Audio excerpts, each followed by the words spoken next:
Born in 1929, and when he was 7 years old, his mother, she passed away in childbirth, leaving him his two older sisters, who were just a year or two older than him, and the baby, with a father who was a very poor sharecropper, and he tried his very best. But this was Cooper, Texas, in 1935, 36, and things were rough. Things were rough. And not long after they lost their mother, their father was in a car accident and he lost his arm and he could no longer work.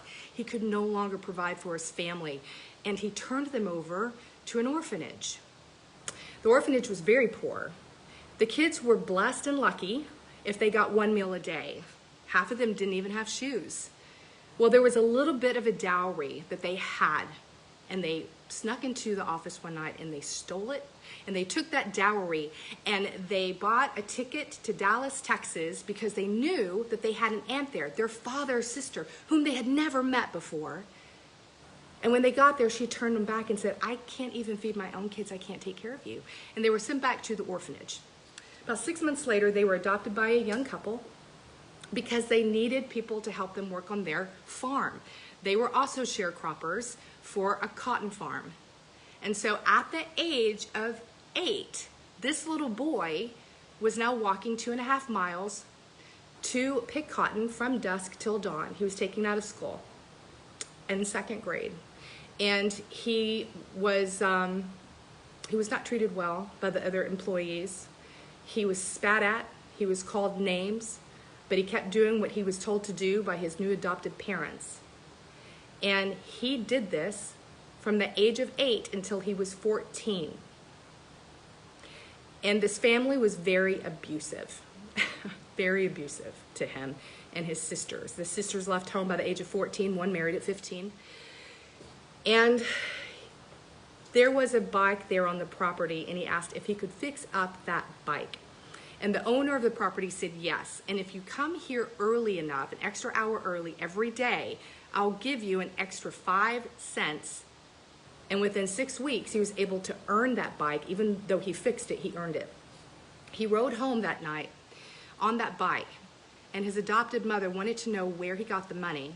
And when she found out that he was keeping money, even though he was earning it on the side, she made him pick out a bamboo stick, and she caned him so badly that he couldn't sit down. But that night, when everybody went to sleep, he packed up his belongings, and he got on the bike, and he took off to his sister's house. And that's where he stayed, and he got a job at a dairy. He had no one.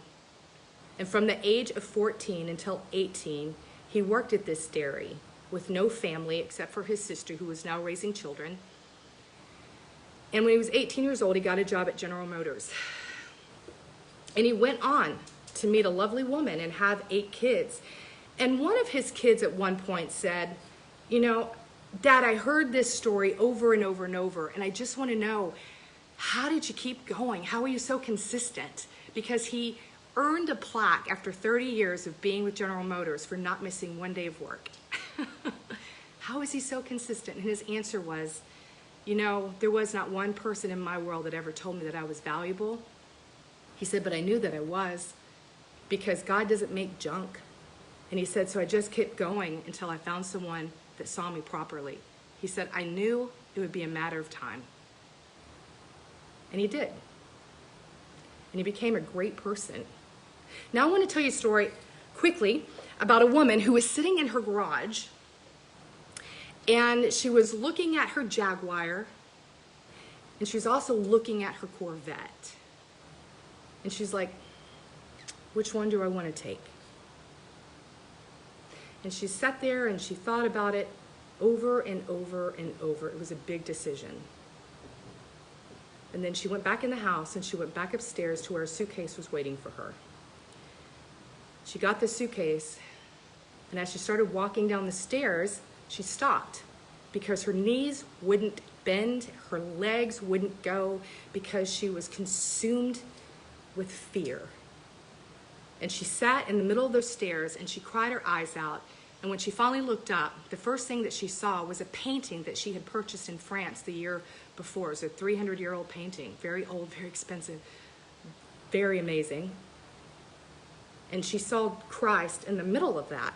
And she said, okay, so you're the first thing I look at when I have nowhere to go. So you take over, this is yours. I'm gonna go and I have no idea what's gonna happen.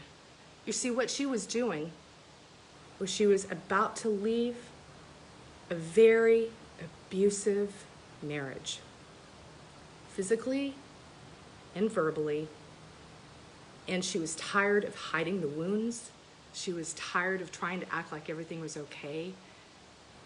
And she remembered when she was in that garage that her father once said that God don't make junk. So she left, and it was hard. And for probably 6 months to almost a year, she had to recreate her life in fear because the man was a monster. But with friends and family, she was able to move forward. And she was also able to move forward in her career and become one of the top salesmen in commercial real estate. About 2 years later, she met a really awesome guy and she got married and she had 5 kids. So the lesson that I'm trying to teach you here is you have to understand what your value is. Because if you don't know your value, you can't pour into others and show them theirs. My dad showed me mine when he told me that God don't make junk. And I remembered it. And it allowed me to put one foot in front of the other and leave that abusive relationship and start a new life. Even though I didn't believe in myself, somebody else believed in themselves, and it helped me. So, what is the one thing that top earners have in common?